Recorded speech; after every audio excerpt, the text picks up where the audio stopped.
इस चुनाव को ना जीते तो मैं आपको बता रहा हूं कि मैं दोबारा विधानसभा लड़ने वाला नहीं हूं। आज घोषणा कर रहा हूं आप सबों के सामने कि अगर यह चुनाव में जीता तो गोड्डा की सेवा करता रहूंगा, और ना जीता तो मैं राजनीति को यही विराम देने वाला हूं। आज आपको बता रहा हूं कि एक ऐसा सांसद जो 15 सालों में 15 मिनट रात ना गोड्डा रुका हो, वो गोड्डा का वोट लेना चाहता है। बताइए, हमको बताए कोई कि एक दिन गोड्डा में उन्होंने बिताया हो 15 साल में, तो कोई रात।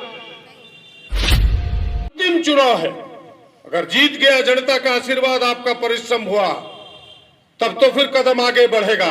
गोड्डा की सेवा करता रहूंगा, वरना एक सामाजिक कार्यकर्ता के रूप में सेवा करूंगा, राजनीति से संन्यास लेने का प्रयास करूंगा। ये मेरा जीवन का करो या मरो चुनाव है। कई दिनों से कई तरह की बातें चल रही थी, उन बातों की ओर जाना नहीं है।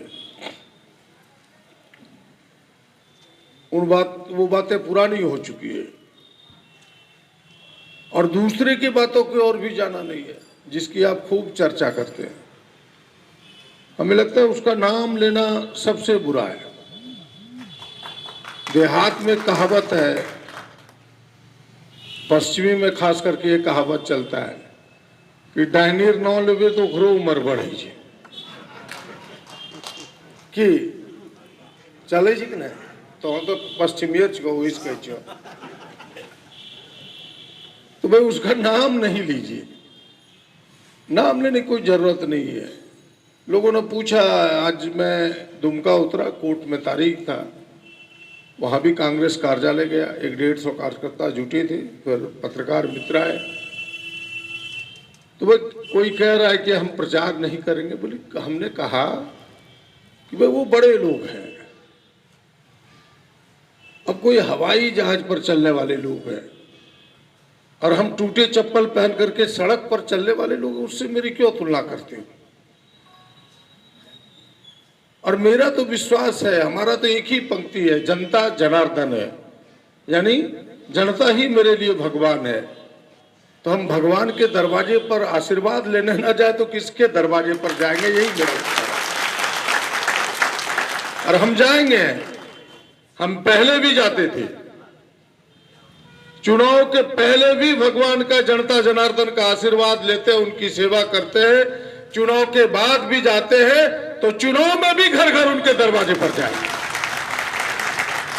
क्यों नहीं जाए। रावण भगवान से थोड़ा आशीर्वाद लेता है। राम को कभी भगवान माना उन्होंने क्या? अरुण भैया, भले आप कम्युनिस्ट हैं, लेकिन इतना तो आप विचार रखते ही। कभी राम को तो उन्होंने भगवान नहीं माना। तो ऐसे घमंडी लोग कई पैदा हुए। कंस ने कृष्ण को भगवान माना क्या? नहीं माना। तो उसी तरह जनार्दन, जनता जनार्दन को घमंडी लोग भगवान नहीं मानेगा, इसीलिए वो उसके दरवाजे पर नहीं जाएगा। इतना ही समझिए, इससे आगे कोई कहानी नहीं है, खत्म हो जाती है ये बात। हम जाएंगे, हम सब लोग जाएंगे, उनके पास ना जाएंगे आशीर्वाद लेने तो किनके पास जाएंगे? मोदी जी के पास। बताइए, जनता के ही पास जाना है हम सबको, इसलिए हम सब जाएंगे। बस इसके उत्तर इतने हैं, और हम सब लोग चलेंगे, एक एक लोग चलेंगे, गांव में चलेंगे, झोपड़ी में चलेंगे, मेलों में चलेंगे, और आग्रह पूर्वक उनसे कहेंगे कि यह चुनाव साधारण चुनाव नहीं है, केवल गोड्डा का सवाल नहीं है, केवल देवघर का सवाल नहीं है, यह तो एक कोने का सवाल छोटा सा है। बड़ा सवाल तो देश का है, जिसकी चर्चा अभी कुछ लोगों ने किया है कि भाई सवाल यह है कि अगले बार आपको वोट देने का मौका मिलेगा कि नहीं, उसके लिए यह चुनाव है। जो अगले बार वोट देना चाहता है वो इंडिया गठबंधन को वोट दे, और जो कह रहा है कि ना अब अगले बार चुनाव नहीं कराना है, तब फिर दीजिए ₹100 महाराज की पार्टी को। चुनाव इस महीने में, और यही सच है, लोकतंत्र को बचाने के लिए, देश के संविधान को बचाने के लिए चुनाव है। और सारी पार्टियां एक साथ इसलिए आई हैं, अपने चीजों को, अपने लोभ लालच, सारी चीजों को छोड़ करके एक साथ खड़ी है। आपने कल अगर उस मंच को देखा होगा कि देश के उत्तर से दक्षिण, पूर्व से पश्चिम जो पार्टियां अपनी धाक रखती है, सारे लोग खड़े थे एक साथ इस देश को बचाने के लिए। आपने अगर फारूक अब्दुल्ला जी के भाषण को सुना होगा तो, और उनके भाषण हमें लगा कि भाई वो 85 वर्ष का नौजवान से भी बेहतर भाषण दे रहा। एक एक बात उनकी इस देश के लिए, इस देश की अखंडता के लिए। उन्होंने कहा कि पाकिस्तान जब कश्मीर की सीमा पर पहुंचा तो फौज के पहले कश्मीरी मुसलमान पहुंचाता कि पाकिस्तानी वापस जाओ। ये देश की एकता और अखंडता के लिए चुनाव है, इसीलिए ये बात छोटी नहीं, इन बातों को लोगों को बताना है। ये लोग देश बचाने नहीं देंगे, देश बचने नहीं देगा ये लोग। इसीलिए देश को बचाने के लिए चुनाव है, संविधान बचाने के लिए चुनाव है, लोकतंत्र बचाने के लिए चुनाव है। कई नेताओं ने उसका कह दिया, आप सब देखते होंगे, व्हाट्सएप खोलिएगा, गूगल खोलिएगा कि भारतीय जनता पार्टी के किन सांसदों ने कहा कि 400 पार करने के बाद संविधान बदलेंगे, उसके नाम सामने आएंगे। लोगों को दिखाइए क्या बोला है कि नहीं, कौन कौन जानते, जरा हाथ उठाइए। सब लोग जानते हैं, तो इसमें से बताइए कि खाली अपने जानते हैं, दूसरे को कितने लोगों ने बताया, जरा हाथ उठाइए। आप लोग दूसरे को बताए हैं कि नहीं, दूसरे को बताइए कि ये लोग इसलिए वोट मांग रहा है, कहता संविधान बदल देंगे। तो संविधान बदल देंगे यानी आरक्षण खत्म कर देंगे, कानून बदल देंगे, और सबसे पहला चोट आरक्षण पर होगा। तो समाज के दलितों से, समाज के पिछड़ों से, समाज के आदिवासियों से, अल्पसंख्यकों से कहो खबरदार, अगर किसी तरह भूल से भी मोदी एंड कंपनी को वोट दिया तो संविधान के पन्ने बदलेंगे और आरक्षण पहले समाप्त होगा। ये बात आपको बतानी है, केवल अपने दिमाग में मत रखना है, दूसरों को बतानी है। उसके लिए यह चुनाव है, आरक्षण को बचाने के लिए, आरक्षण को आगे ले जाने के लिए। और हमारे नेता क्या कहते हैं, राहुल जी ने क्या कहा, कांग्रेस के क्या संकल्प है, किसने पढ़ा है, जरा हाथ उठा के बताओ। वो 5 संकल्प में जो सबसे अंतिम संकल्प है, आप सबको तो हमने पर्चा दिया है, कोई नहीं पढ़े अभी तक। उसमें क्या है, उसमें संकल्प में यह है, एक तरफ भारतीय जनता पार्टी कहती है कि भाई संविधान बदलेंगे, आरक्षण को समाप्त करेंगे, और राहुल जी कहते हैं कि जो ये 50% का आरक्षण का सीमा है, इसको तोड़ के 100% तक ले जाने की जरूरत होगी, हम उसको ले जाएंगे।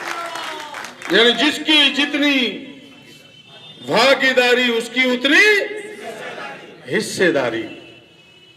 देश में पहली बार किसी नेता ने साहस किया है, किसी पार्टी ने, किसी गठबंधन ने इस बात को कहने का। तो ये बताइएगा, नहीं तो लोग समझेगा कैसे। आपके आरक्षण बढ़ेंगे कैसे, आपके नौजवानों की नौकरी पक्की कैसी होगी। उन्होंने कहा कि यह जो टेम्पोररी नौकरी का यह जो प्रचलन चला है कि बड़े लोग 2.5 लाख रुपया महीना लेता है, और हमारे बच्चे को 12 घंटा खटवा के 8,000 अडानी कंपनी में जरा जाके देखिए, जिनके बच्चे खट रहे हैं जरा पूछिए। हमारे पास तो बहुत पैरवी आता है, बोले जाके क्या करोगे, 8,000 में 4,000 का दवाइया लग जाएगा बेटा 6 महीना के बाद। इतना धूल, इतना धुलकन, और 12 घंटा खटवाता, 12 घंटा, रुपया कितना देता है। और जो बाहर के लोग, वहां मैनेजर है 2.5 लाख, और वो ड्यूटी करता है 8 घंटा। क्या गलत कह रहे कि सही? सही बात है कि नहीं? कभी आपका सांसद बोला इस पर एक बार? नहीं बोला, और बोलेगा भी नहीं। हमारे नेता ने कहा कि यह जो टेम्पोररी की नौकरी है, ये टेम्पोररी की नौकरी समाप्त होगी, हम अस्थायी नौकरी की दिशा में इस देश को ले जाएंगे। फिर से एक बार, और कहा 30 लाख जो खाली पड़े पद है उसको भरेंगे, और 30 लाख का किया जो अग्निवीर आपके सामने उदाहरण है, देश की सबसे सम्मानित नौकरी और गौरव का नौकरी सेना का नौकरी था। आज से 10 साल पहले किसी के घर से कोई सेना में बन के जाता था तो दूर से लोग क्या कहता था, करो बेटा सेना में छो, क्या बोलता था कि नहीं? आज भी बोलता है लोग। गर्व की बात होती है किसी का बेटा सेना में चला जाए। अब कौन सी मजा है, कहते करो बेटा अग्नि विरोम गिलचो, क्या बोलेगा कि नहीं, मजाक करेगा? मैंने गौरवान्वित करने वाली नौकरी को भी इन्होंने धूमिल कर दिया, 4 साल का बना दिया। राहुल जी ने घोषणा की, हमारे नेता ने, कि अग्निवीर समाप्त होगा, फिर से सेना की नौकरी की गरिमा बढ़ेगी। इन चीजों को पढ़िए और दूसरे को भी पढ़ाइए। महिलाओं के लिए न्याय कहा, महिलाओं के लिए कौन सा न्याय? बोला महिलाओं का घर में सम्मान बढ़े, अपने परिवार की मालकिन बढ़ के रहे, उनके खाते में प्रत्येक साल 1 लाख रुपया भारत सरकार देगी। 1 लाख छोटी मोटी बात नहीं है। और सबसे जो मजबूत कहानी है, जिस कहानी को अगर आपने घर घर समझा दिया तो मैं दावे के साथ कहता हूं कि प्रदीप यादव को भी कांग्रेस ऑफिस से बाहर जाने की जरूरत नहीं होगी। वो क्या कहानी है? वो कहानी ये है कि भाई इन 10 वर्षों में मोदी जी ने 20 लाख करोड़ कर्जा माफ किया है। किसका? अडानी अंबानी जैसे लोगों का, चंद लोगों का, 4-5 लोगों का मात्र। हमारे राहुल जी ने, कांग्रेस गठबंधन के नेता ने क्या कहा? कहा कि अगर हम सत्ता में आए तो हम अडानी और अंबानी का नहीं, करोड़ों किसानों के सभी समूचे कर्जे को माफ करेंगे। लेकिन आप बोलते नहीं, आप लोगों को समझाते नहीं। जिस तरह से महंगाई है, जिस तरह से बेरोजगारी है, इन मुद्दों को बताइएगा नहीं तो लोग भूल जाते हैं। इन मुद्दों को सच में बताना, और सही है, आप तो गलत नहीं बोल रहे हैं। लोग झूठ बोल के वोट लेता और आप सही बोल के भी नहीं लेना चाहते, कैसे होगा? और सबसे बड़ी बात, आज मुझसे एक लोगों ने कहा, एक मीडिया के भाई ने ही पूछा कि आप 25 साल से लगातार एमएलए हैं। जरूर, जनता का आशीर्वाद है। फिर एमपी क्यों बनना चाहते हैं? हमने कहा इससे बेहतर सवाल मेरे जीवन में कोई हो नहीं सकता। सच यही है। हमने कहा कि 25 साल से हम एमएलए इसलिए कि लगातार जनता के सवालों को राज्य के फलक पर ईमानदारी पूर्वक मैंने बेहतर तरीके से समाधान के रास्ते ढूंढने के प्रयास किए हैं, बेहतर तरीके से। और आपने यह भी देखा होगा, हाल के दिनों में आपने देखा होगा कि मुसलमानों की कई बड़ी समस्याएं थी। इसी अंतिम सत्र में देखा होगा कि अपनी सरकार से भी ताल ठोक करके मैंने लड़ने में गुरेज नहीं किया, परहेज नहीं किया है। राज्य के फलक पर हम लड़ते रहे जनता की समस्या को लेकर के, गरीबों की समस्या, किसानों की समस्या, नौजवानों की समस्या को लेकर के, और समाधान के भी उसके रास्ते निकले। हमने कहा कि कुछ राज्य की ऐसी समस्याएं हैं जो राष्ट्रीय फलक पर जाकर के पेंडिंग पड़ा हुआ है, लंबित पड़ा हुआ है। ये गूंगे बहरे लोग सांसद में जाते हैं तो या तो अपने पार्टी का पिट्ठू बन के रह जाता है या फिर अडानी अंबानी का दलाल बन के रह जाता है। हम इसलिए जाना चाहते हैं लोकसभा में कि इन सवालों का भी समाधान निकले। आज ओबीसी के आरक्षण 27% राज्य सरकार ने करके भारत सरकार के पास भेजने का प्रयास किया। फाइलें कई बार लौट गई, राज्यपाल से ही लौट आई। आखिर राज्यपाल भारत सरकार का प्रतिनिधि होता है, राज्य में प्रतिनिधि होता है कि नहीं? जब प्रतिनिधि होता है तो इन सवालों को भारत सरकार के सामने एमपी को रखना चाहिए था कि नहीं, कि क्यों लौटा? बिहार के आरक्षण को आपने मुहर लगा दिया, झारखंड के आरक्षण को आपने क्यों नहीं मुहर लगाया? अगर हमारे सांसद होते, झारखंड का दर्द के एहसास करने वाला एमपी होता तो लोकसभा को चलने नहीं देता, इन सवालों को सरकार के सामने रखता। हम इन सवालों का समाधान चाहते हैं, इसलिए गोड्डा से मेरा कदम दिल्ली की ओर जाना चाहता है।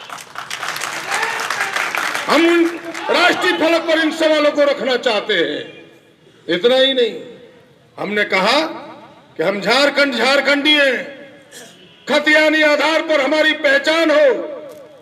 हमने कई बार इस सवाल को उठाया है, हमारी सरकार ने सहमति देके भेजा। भारत सरकार को इस पर मुहर लगानी है, आदिवासियों के सरना धर्म पर मुहर लगानी है। इन सवालों का समाधान भारत सरकार नहीं कर रही है। कौन लड़ेगा इसके लिए? निशिकांत दुबे जी लड़ेगा? नहीं लड़ेगा। उसको क्या यहाँ का दर्द है? तो पर का आटा पर का घी शंख बजावे दुबे जी, उसको थोड़ा दर्द होगा, उसको दर्द नहीं होगा। इसलिए इन सवालों का समाधान चाहते हैं। हमारे जो हिस्से के, राज्य के हिस्से का आपने सुना होगा कि 36,000 करोड़ रुपए भारत सरकार ने रोक करके रखा, हमारे हिस्से का पैसा। आखिर इस हिस्से की लड़ाई कौन लड़ेगा वहां? कुछ लोग तो चाहिए जो ईमानदारी पूर्वक इस लड़ाई के राज्य की हिस्सेदारी के लिए लड़े। इन सवालों का समाधान हम चाहते हैं, इसलिए राज्य को हिस्सेदारी मिले, राज्य के लोगों को हिस्सेदारी मिले, राज्य के नौजवानों को हिस्सेदारी मिले। उनके हक और हुकूक की लड़ाई हम राष्ट्रीय फलक पर लड़ना चाहते हैं। इसलिए गोड्डा से यह कदम दिल्ली की ओर जाना चाहता है, इसलिए गोड्डा की जनता का आशीर्वाद चाहता हूं। बहनों भाइयों, इन तमाम सवालों, मुद्दे अनेक हैं जिन मुद्दों पर बहुत चर्चा मैं करना भी नहीं चाहता, समय आएगा। लेकिन उससे कहीं अधिक आपसे आग्रह यह होगा कि आपको अपने कदम अपने चौखट से निकाल के दूसरे के चौखट तक जाना है। केवल आरजू करके, केवल विनती करके, हाथ जोड़ के आप लोगों को बताइए कि एक ऐसा सांसद जो 15 सालों में 15 मिनट रात ना गोड्डा रुका हो, वो गोड्डा का वोट लेना चाहता है? बताइए, हमको बताए कोई कि एक दिन गोड्डा में उन्होंने बिताया हो 15 साल में, तो कोई रात। किसी के पास है खबर? जरा बताओ। अपना कथा नहीं बिता, स्वीकार करता है, फिर भी वोट लेता है। उसे वोट लेने का अधिकार है क्या? इन सवालों को किसी जाति धर्म वर्ग से ऊपर उठ के रखो। जब तुम्हारे वो दर्द का एहसास नहीं करेगा तो दर्द का समाधान कैसे करेगा? इसलिए बहनों भाइयों, ये तमाम सवाल है और आपसे विनती है, जो इशारों में महात्मा जी ने भी और एकाक लोगों ने कहा कि आप उनके सवालों में उलझिए मत। वो क्या लिखता है, मेरे बारे में क्या लिखता है, क्या जितनी गंदी बात लिखना हो लिखने दो, आप उसके उत्तर मत दो। मेरा आपको, अगर हमको आप नेता मानते हैं, भैया मानते हैं, तो आपको मेरी कसम है कि उनका उत्तर आपको नहीं देना है। बस इतना ही आपसे आग्रह है।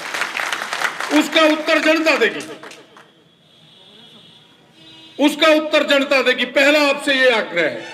और दूसरा आग्रह कि चुनाव भर हमारे कार्यकर्ता से मेरा आग्रह है कि प्रदीप जिंदाबाद का नारा नहीं लगाना है आपको।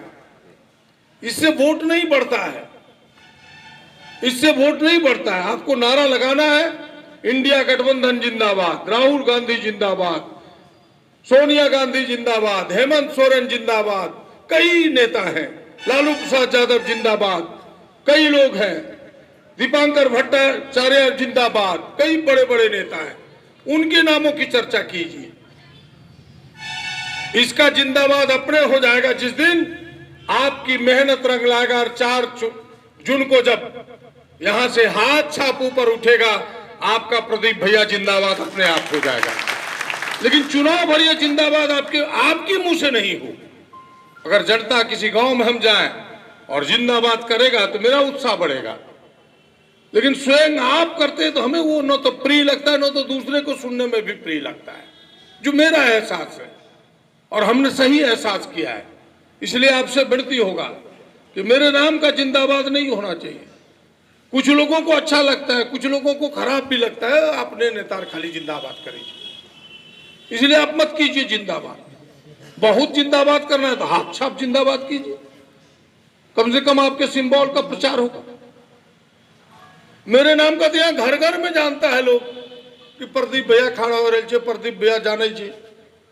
इसीलिए आपके कहने से क्या, हाँ वो अगर जा रहे गांव में, वो स्वयं कह रहे हैं अगर प्रदीप यादव जिंदाबाद, तो फिर अच्छा लगेगा। आप मत कहिए, ये दो मेरा आग्रह है। और तीसरा कि आपस में आप लोग कई ग्रुप बनाए हैं, व्हाट्सएप ग्रुप, कौन कौन ग्रुप है, कांग्रेस समिति, तो जिला समिति, तो प्रदीप यादव जिताओ, क्या क्या आप लोग बना के रखे हैं। मैं केवल देखता हूं 90% लोग सही ही लिखते हैं, लेकिन एक आध दिन आप लोग एकदम झोंक लगा देते हैं, जैसे सड़क पर वो जो भूखता है उसके तरह। अब उसका नाम नहीं लेना चाहते, वैसे झोंक लगा देते हैं लिखने में। वैसा मत कीजिए, उससे आपकी बड़कपन नहीं, आपस में ही आपकी दूरी बढ़ती है। उसको बंद कीजिए, कुछ अच्छी चीजों को डालिए जो लोगों को प्रिय लगे, जो लोगों को बेहतर लगे। नहीं कुछ हो तो भाई जो ये 5 न्याय के 25 गारंटी है, उसके कुछ सवालों को डाक दीजिए।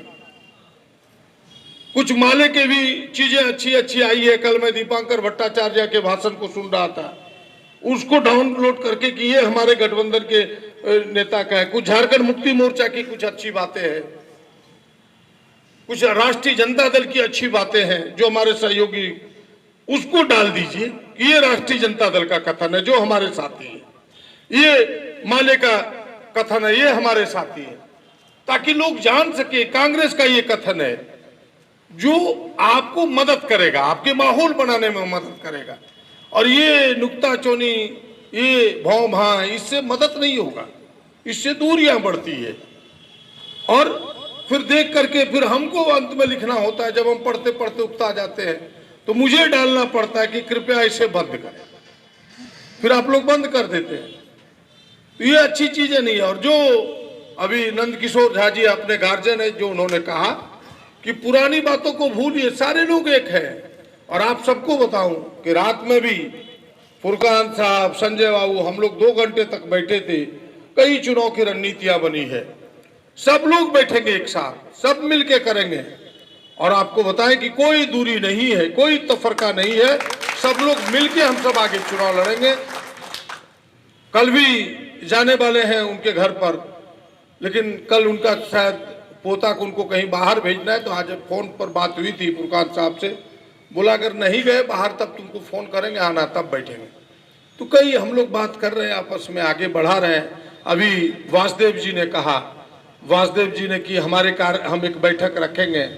हम तो इनको कहने वाले थे, इन्होंने मेरे मुंह की बात छीन ली। हम तो सभी दलों को कहेंगे, चाहे वो माले हो, चाहे राष्ट्रीय जनता दल हो, सबके कार्यालय जाकर के उनके तमाम वर्कर से मिलेंगे और उनको आग्रह करेंगे कि हम सब मिलजुल करके इस चुनाव को लड़े, इस चुनाव को जीते। यह राष्ट्रीय चुनाव है, देश की अस्मिता का चुनाव है, देश के लोकतंत्र को बचाने का चुनाव है, देश को संविधान को बचाने का चुनाव है, और इस गठबंधन के अस्तित्व के सवाल का चुनाव है, और हम जैसे लोगों को भी अस्तित्व के सवाल का चुनाव। इस चुनाव को ना जीते तो मैं आपको बता रहा हूं कि मैं दोबारा विधानसभा लड़ने वाला नहीं हूं। आज घोषणा कर रहा हूं आप सबों के सामने कि अगर यह चुनाव में जीता तो गोड्डा की सेवा करता रहूंगा, और ना जीता तो मैं राजनीति को यही विराम देने वाला हूं, आज आपको बता रहा हूं। इसलिए मेरा भी अंतिम चुनाव है। अगर जीत गया, जनता का आशीर्वाद, आपका परिश्रम हुआ, तब तो फिर कदम आगे बढ़ेगा, गोड्डा की सेवा करता रहूंगा, वरना एक सामाजिक कार्यकर्ता के रूप में सेवा करूंगा, राजनीति से संन्यास लेने का प्रयास करूंगा। ये मेरा जीवन का करो या मरो चुनाव है। इसीलिए आपका सहयोग चाहिए, पूरा शक्ति लगाइए, हम तो पूरी शक्ति लगाएंगे। अब हम विधानसभा लड़ने वाले नहीं है। विधानसभा में, विधानसभा की पटल पर बहुत सेवा, बहुत लोगों का आशीर्वाद लिया। अब दिल्ली की सेवा करना चाहते हैं, जनता की, इन सवालों का समाधान चाहते हैं। इसलिए आप तमाम लोगों का मदद चाहिए, आप तमाम लोगों का सहयोग चाहिए। यहाँ सारे दूर दूर से कार्यकर्ता आए हैं, आप अपनी पूरी शक्ति, पूरी ताकत झोंकिए। मुझे यकीन है कि हम सब जिस प्रकार से सबके रुझान अपने पक्ष में आए हैं, जो कल तक वोटर नहीं दिखता था, सारे लोग धीरे धीरे अपने पक्ष में होने लगे हैं। हमें लगता है कि इस चुनाव को बड़े अंतर से हम सब जीतेंगे। इन्हीं चंद बातों के साथ आइए इस चुनाव अभियान में अपने आप का सहयोग दीजिए। आप सबको बहुत बहुत धन्यवाद।